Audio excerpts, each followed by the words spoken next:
En 2023, nous vivons dans un monde où le temps semble s'écouler aussi vite que le clignement de nos regards, capturés par des écrans lumineux. Notre existence est régie par les tic-tac de l'horloge. Elle se déroule dans un tourbillon constant d'obligations, de bruit et de sollicitations. Alors au milieu de cette frénésie quotidienne, on décide de faire une pause pour vivre une expérience hors du temps. Avec 2 amis, nous sommes partis nous perdre dans une cabane en plein milieu de la forêt. Pendant une semaine, nous allons expérimenter une vie coupée de tout, dictée par les règles de la nature et du silence. Nous avons emporté aucun moyen de distraction, si ce n'est des outils pour couper du bois, un carnet pour écrire et un livre nous éclairant sur la pensée de Spinoza. Alors voici le récit de notre expérience, une aventure loin des bruits assourdissants de la vie quotidienne, pour découvrir l'essentiel. Je suis en action. Désolé.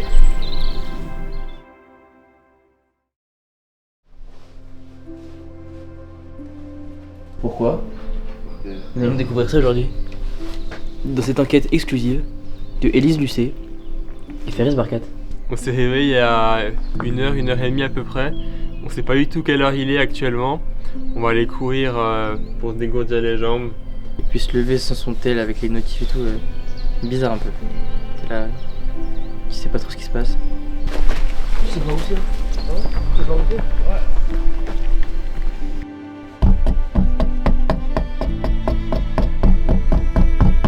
Moi c'est Antoine, j'ai 21 ans. Je suis venu ici pour me déconnecter un peu de tout ce qui est internet et tout ce qui est autour du téléphone, de l'ordinateur. Je suis quelqu'un d'un peu trop connecté. Ça fait plaisir de se réveiller le matin, on a un peu mal au dos mais on ouvre la porte, on a une belle vue, il fait beau. Des fois il pleut mais ça arrive, on est quand même content. En chemin, on a trouvé de l'ail des ours. Donc c'est une plante qui a un petit goût aillé qui est vachement pas mal, qu'on va sûrement mettre un peu sur les tartines ce midi avec le fromage. Ce mec est fou. Et le but en fin de semaine, c'est de faire un pesto, une sauce pour accompagner les pâtes avec ça. Ferris et Antoine sont assez réticents, mais je pense que ça peut être pas mal et que ça va faire une bonne sauce avec un bon goût. Il faut l'enfermer. Pendant ce temps, il a fabriqué une cuillère en 2-2. Et des cuillères avec les outils. Les gens normalement ils le font Ça, il faut des formations de en une demi-journée, une journée, le mec il s'est fait une cuillère comme ça, normal.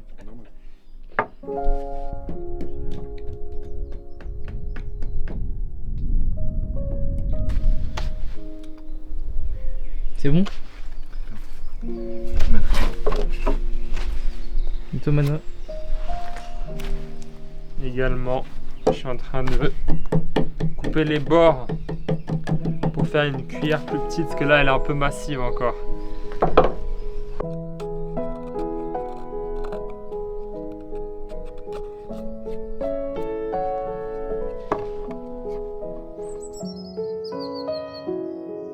Petit repas, pain emmental, soupe d'ortie, mais regardez un peu, on voit encore bien les picots. J'ai peur que ça me pique la langue et le palais. On va goûter.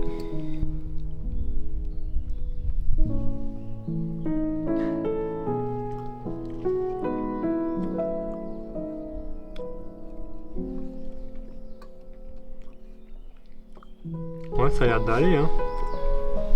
Avec la cuillère en bois inversée, hein.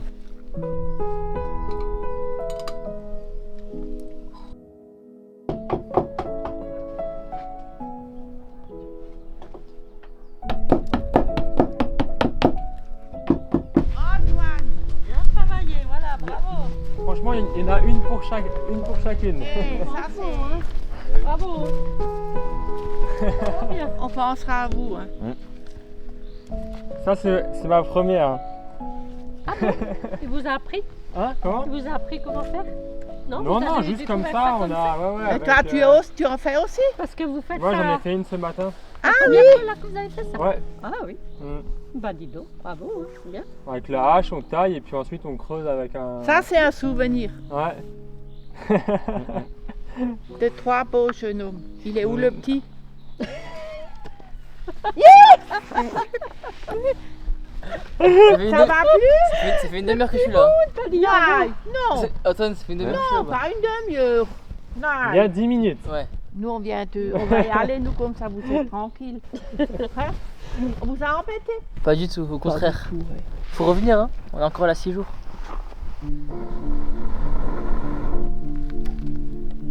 Le principe de la bûche, donc on a pris une bûche qu'on a coupée en 4 avec à l'intérieur une cheminée et un appel d'air en bas. On a mis une braise au fond avec des copeaux au-dessus et ça devrait prendre donc la flamme qui reste à l'intérieur et on pourra peut-être cuisiner dessus tout à l'heure. On vient d'allumer et on va voir ce que ça donne tout à l'heure.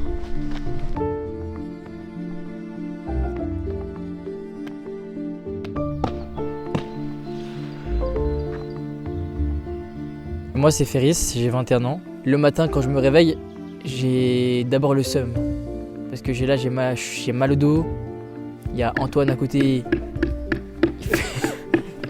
Il fait trop de bruit. Il fait froid. Il faut que je me change. Tu te demandes si tu vas avoir assez d'habits jusqu'à la fin de la semaine.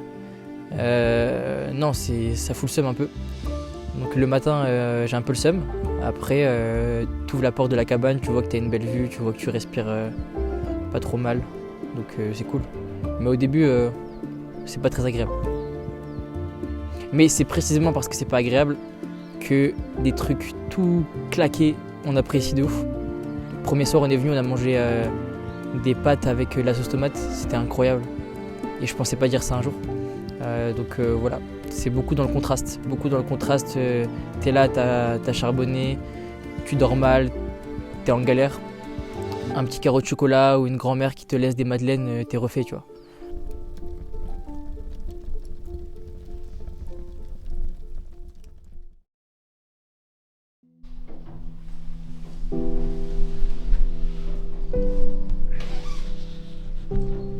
Antoine, tu dors comment depuis le début? Dans la mauvaise position, hein. Juste des courbatures et tout. Et toi, Ferry, ça va ou quoi? Je parle pas le matin, moi.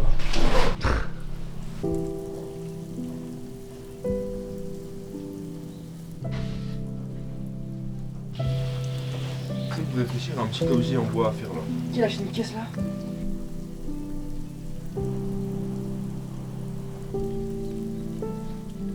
Le rapport au temps a complètement changé parce qu'on n'a donc pas les téléphones, on n'a pas les horaires, on n'a rien du tout. Et ce qui est assez intéressant, c'est que j'ai l'impression que le découpage du temps, ou en tout cas l'organisation, le planning, un peu la société normale, quoi, le fait d'avoir des rendez-vous, des mails, des appels à faire avec des gens, c'est pas du tout approprié avec une bonne gestion des émotions. Parce que là, je constate que quand dans ta journée, t'as rien à faire de particulier, quand ta journée, t'es là face à toi-même, quoi. Il y a pas de... Enfin, je parlais avec Antoine, il est là, il fait des blagues, Manon, il a faim. À part, je me suis retrouvé à faire un couteau pendant 5 heures. Un couteau, une cuillère. Donc, et le temps, il passe beaucoup plus doucement. Tu le vois vraiment passer, tu vois la journée passer. Et j'ai réalisé que si je voulais essayer de gérer quelques émotions, la tristesse, des trucs comme ça, on va dire en temps normal, je pouvais juste pas en fait, parce que t'as toujours des appels, t'as toujours un truc à faire, t'as toujours la société qui va organiser ton temps pour toi. Et ça, c'est assez fou parce que au niveau émotionnel, t'as juste pas le temps de poser des questions en fait. Si t'as un problème, tu vas te divertir. Si t'as un problème, tu vas pas forcément questionner le problème, ou tu vas te demander la source, ou tu vas rien creuser du tout. Parce que soit tu vas te divertir, soit tu dis vas-y, j'ai pas le temps. Et là, pour le coup, ça fait 2 jours. Et c'est pas un choix en fait, t'as juste pas le choix. Parce que je suis là dans ma tête tout seul. Y a pas un truc qui va venir me divertir et me permettre de dire que ça va passer. Y a rien qui va passer du tout, frérot. Et donc si ça va pas passer, c'est à moi de le faire passer. Deuxième jour, on a fait 5 cuillères. Donc je pense qu'il d'ici 7 jours, un petit chalet peut-être, une petite cabane pour habiter ici à temps plein. On verra. Il y a des darons, ils sont venus avec 3 bouteilles de rouge, je comprends pas. 4 bières, des canettes, des 8-6, je sais pas, ils vont s'allumer. Je pense que ça va être très très festif. Ils vont envoyer un VIP à 5000 balles dans la cabane. J'ai hâte qu'ils partent déjà, ils sont arrivés il y a 10 minutes. Ils s'entendent bien en plus, il y a moyen que vous les entendez au micro. Je paye, qui c'est qui me paye Canal Plus, Canal Ça? J'ai pas de réseau pour mon boulot.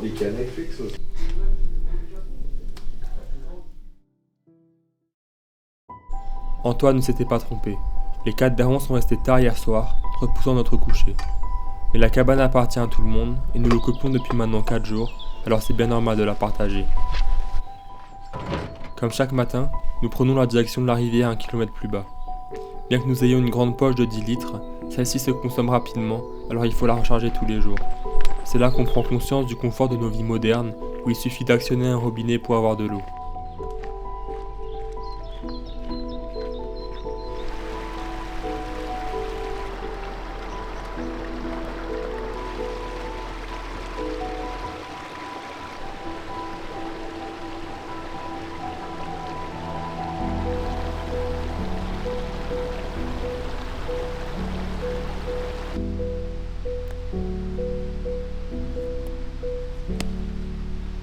Du coup aujourd'hui on continue notre pain qu'on a entamé il y a 4 jours. 4 jours, il est encore super bon. Hier on a rencontré 4 bonhommes qui sont venus dans la cabane manger. On a pu discuter, c'était sympa. Ils nous ont offert un camembert entier. Du coup on le mange ce midi avec un peu d'ail des ours et le pain. Et on va se régaler.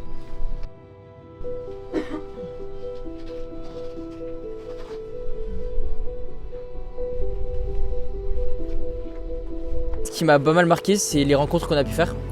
Donc au niveau des interactions, proportionnellement au nombre de gens qu'on a rencontrés, je pense que j'ai eu beaucoup plus d'interactions que quand je me promène à Paris, à Strasbourg ou de manière générale. Parce que en fait les gens, tu les croises, tu es obligé de leur parler. Il y a beaucoup Manoa qui fait la discussion et tout, mais ça marque comment tu es obligé de t'intéresser à des gens et comment finalement on croise tellement de monde dans la vie de tous les jours, même trop. Et donc finalement les relations, la qualité des relations est amoindrie. Beaucoup de réflexions sur les autres aujourd'hui, en me disant ouais, il y a plein de gens qui gagneraient à être là. Ils ratent plein de trucs, à ralentir un peu dans leur vie, ça leur ferait trop du bien. Et ça m'a aussi donné beaucoup d'inspiration avec moi le climat, en me disant que faire des promos, emmener des jeunes là, ça serait vraiment lourd. Les influenceurs gagneraient beaucoup peut-être à faire ça. Avoir quelques influenceurs qui partent comme ça pour qui apportent du bien aux gens, tu vois, mais qui sont au fond au cœur d'un engrenage terrible, tu vois, au niveau de leur système de récompense, au niveau de leur manière de voir la vie. C'est difficile de s'extraire un peu de tout ça. Et c'est pas une vie, tu vois, d'avoir autant de sollicitations. Je pense même Napoléon, il avait pas autant de gens qui lui envoyaient des messages, tu vois. Donc un truc qui me manque, c'est un peu les réseaux, parce que quand t'as l'habitude d'avoir un peu des interactions ou des gens qui réagissent à ta vie, quoi, c'est cool, t'as l'impression de partager ce que tu fais. Et donc là, c'est assez intime, tu vois. T'es toi avec tes réflexions, avec vous, et donc c'est un cercle assez restreint. Et donc forcément, tu dois te contraindre à te dire, ok. Ma validation, mon truc, je m'en bats les couilles. C'est juste moi-même et ceux avec qui je vis le truc. Si on fait un petit barrage, dans quelques mois là, on pourra faire une piscine. Qu'est-ce que tu racontes? On pourra tous se baigner. Dans 3 mois, il est à sec. Impossible, Dans jamais 3 mois, de la il est vie. à sec. Jamais de la vie. Les jours précédents ont été assez pluvieux, donc pour allumer le feu ça a été assez compliqué. On a passé une bonne heure je pense à allumer le feu. Quand on a pu faire à manger et qu'on a commencé à manger, on a vraiment eu le sentiment d'avoir mérité ce repas. Du coup, faut manger proprement pour pas paraître sale. Ça fait 4 jours qu'on s'est pas lavé. Là, avec la cuillère, c'est galère. Après les pâtes, on a fait des chapatis, donc on avait de la farine et de l'eau. Donc les chapatis, c'est une sorte de pain qu'on cuit sur les braises directement. Et c'était une bonne découverte que Manoa nous a montré. Donc on a mangé ça avec du fromage et c'était très bon.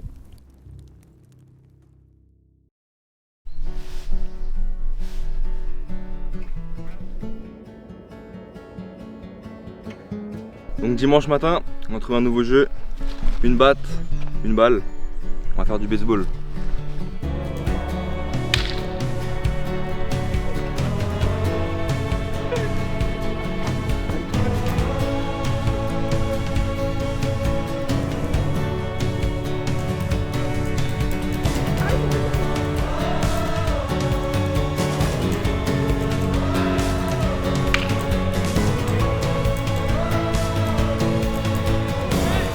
C'est trop beau avec les lunettes.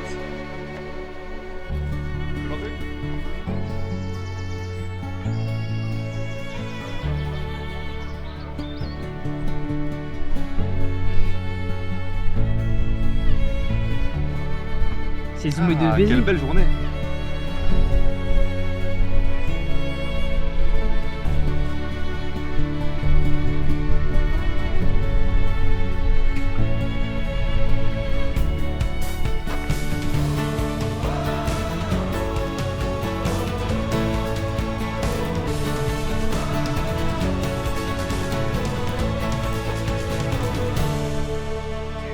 C'est vraiment le dernier confessionnel là, donc c'est le moment de tout donner là.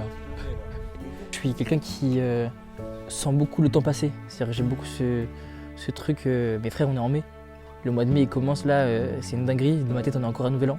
Je pense qu'on va se réveiller vieux plus vite qu'on ne le pense. Le temps passe si vite, je me dis j'ai rien fait, en même temps j'ai fait 20 000 trucs, je m'en souviens pas.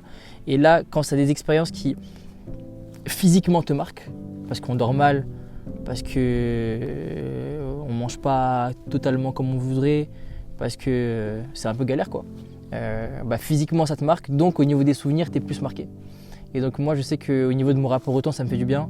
Je sais que le temps il passe beaucoup plus doucement. Parfois on est là, on se regarde, on dit ça fait quoi tu vois. Lui on fait du baseball, après on a fait du baseball, on fait quoi? On va discuter, après on va discuter. Enfin, ça y est, le temps il passe doucement. En fait c'est nos rythmes de vie qui sont trop effrénés et donc on a l'impression que le temps passe vite. En soi le temps il est là, il passe pas plus vite à un moment ou à un autre, il est juste là. Et tout dépend de comment tu l'utilises et quand tu es plus dans le moment présent, c'est réel, il passe beaucoup plus doucement. Et après, au moment présent, c'est un peu cliché, tu vois, genre, soit dans le moment présent, c'est plus facile à dire qu'à faire, tu vois. Mais ce qui est sûr, c'est que dans ma vie de tous les jours, je le suis pas dans le moment présent. Parce que tu es toujours en train de penser au projet d'après, au rendez-vous d'après, tu finis un bail, tu es toujours dans le truc d'après. Et essayer de faire un truc de temps en temps comme ça pour déconnecter, c'est tellement important, je pense. Alors voilà, je pense que l'expérience est réussie. Pendant 5 jours, nous avons ralenti et repris goût aux choses simples de la vie. Malgré l'ennui, le téléphone ne nous a pas du tout manqué. Nous nous sentons libérés de son emprise, comblant habituellement les moments vides de notre quotidien. Ici, nos attentes sont réduites à l'essentiel. Couper du bois pour allumer un feu, faire des braises pour bouillir l'eau, manger, se réchauffer, puis aller dormir pour reprendre des forces. Si nous sommes conscients que de retour à nos vies modernes, nous replongerons sûrement dans beaucoup ces travers, nous savons désormais qu'il suffit de quelques jours en cabane pour décharger son cerveau et libérer notre esprit. On se rend compte dans la ville là, chaque lumière, chaque point là c'est une personne, une famille, chacun a son histoire, chacun est devant son écran, chacun a ses problèmes. Et nous on est là coupé de tout, pas de problème, on est heureux, on vit notre vie simple. Comment on devrait faire ça? Poétique. C'est quand même beau une ville. La ville avec toute sa toxicité, c'est quand même beau. De loin. Et vu de loin. Quand on est dedans, on s'en rend pas compte.